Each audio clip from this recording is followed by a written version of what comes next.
Tonight's topic, NEtiquette.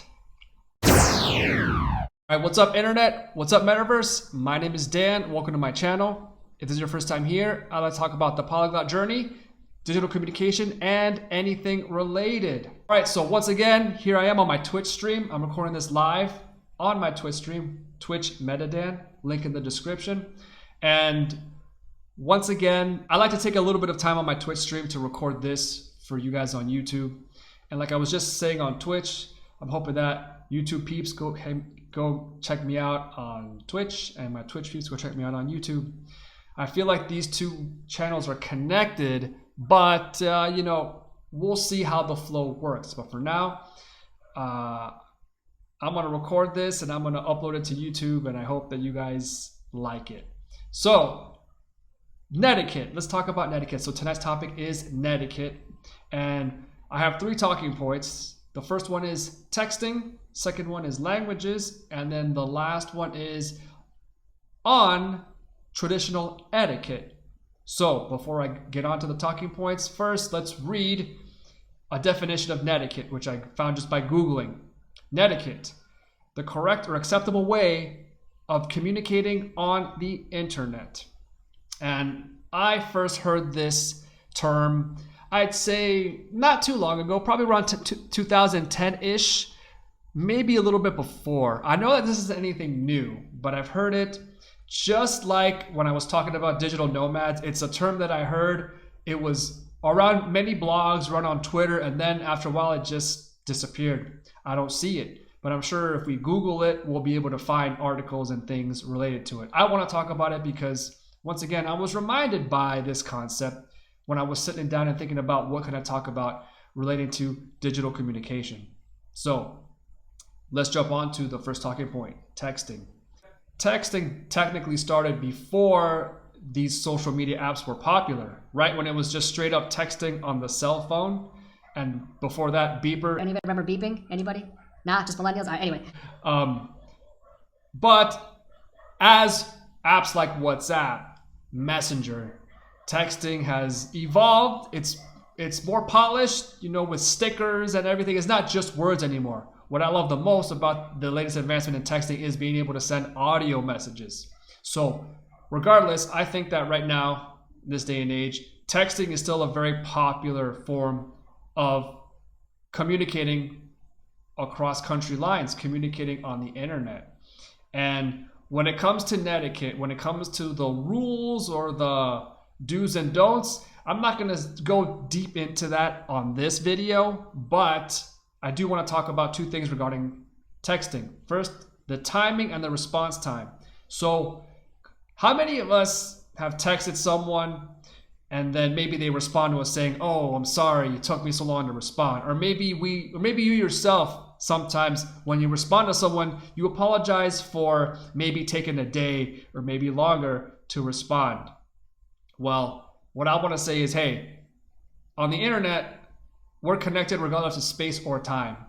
And while I'm not trying to make an excuse for those that like to ignore people and respond to them in a non-timely fashion when it's needed, that's a different topic. But in general, if we text someone, we can hang out, we can just chill and wait, or rather maybe not be so anxious to receive the response. That's how I see it. Every situation is different, of course, but I remember back when I was using the AOL instant messaging, and at that time, a bunch of us were teenagers, and I remember some of my friends would instant message me, and then they would get angry when I don't respond to them like immediately.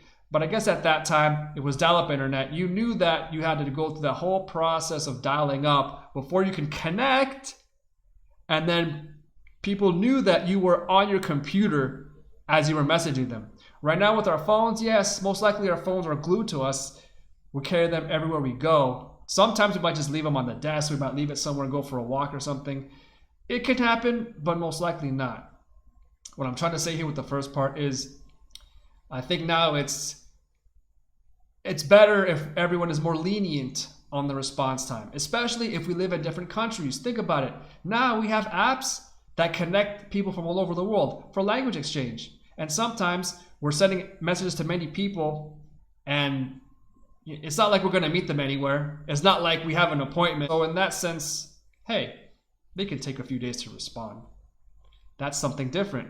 Because before, when texting, we were texting people local to our city, people that we probably know in real life, IRL. But now we're texting people virtually, people that we've never met before, and maybe people that we'll never meet. But once again, that's a different topic.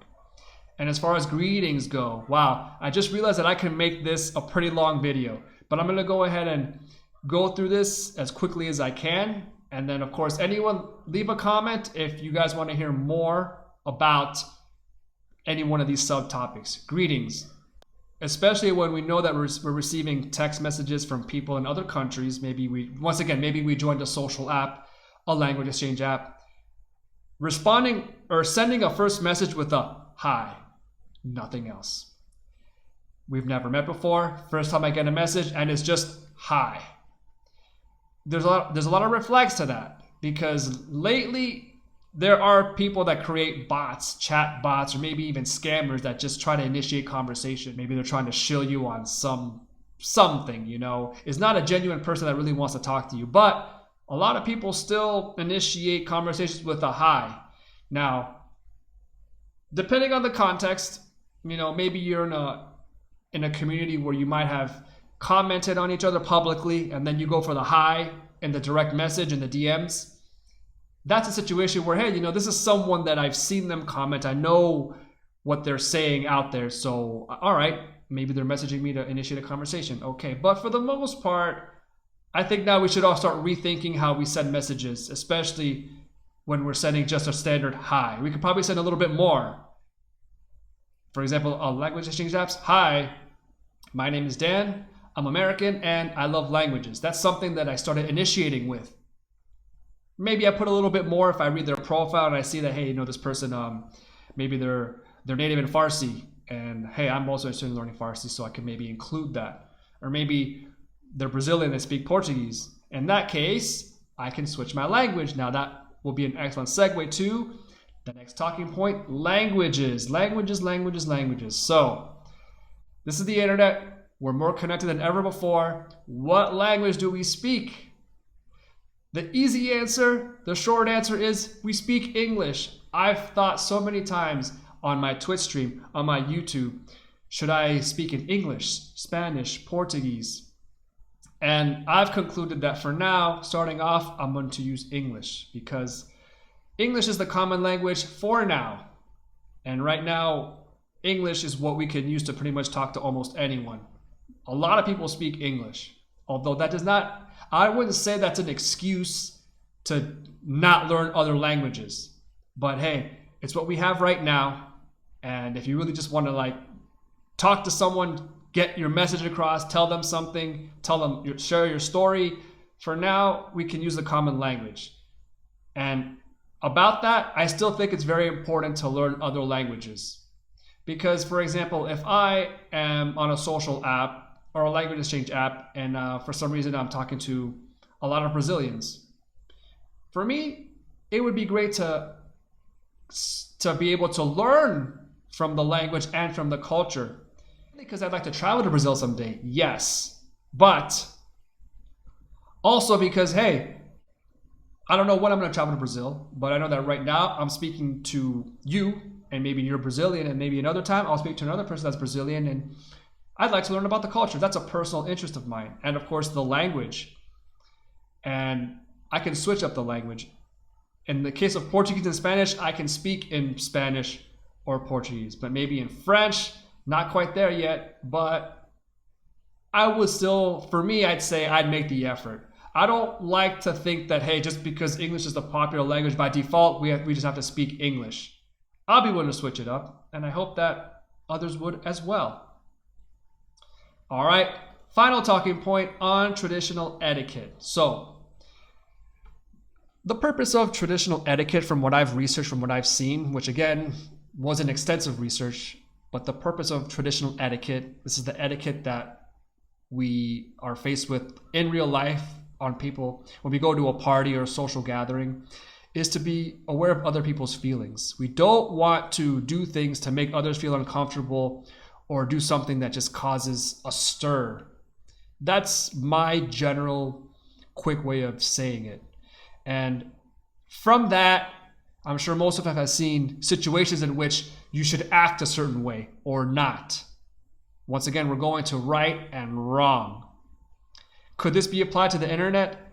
I say it could, but since now we're mixing cultures, and for many of us, we might be exposed to outside cultures for the first time, we're going to come across these clashes, and they're going to teach us. We learn from these clashes, these cultural clashes. But I feel like with time, we're not going to worry so much about right or wrong, but rather we're going to go to what really matters, is being considerate of other people's feelings and other people's beliefs.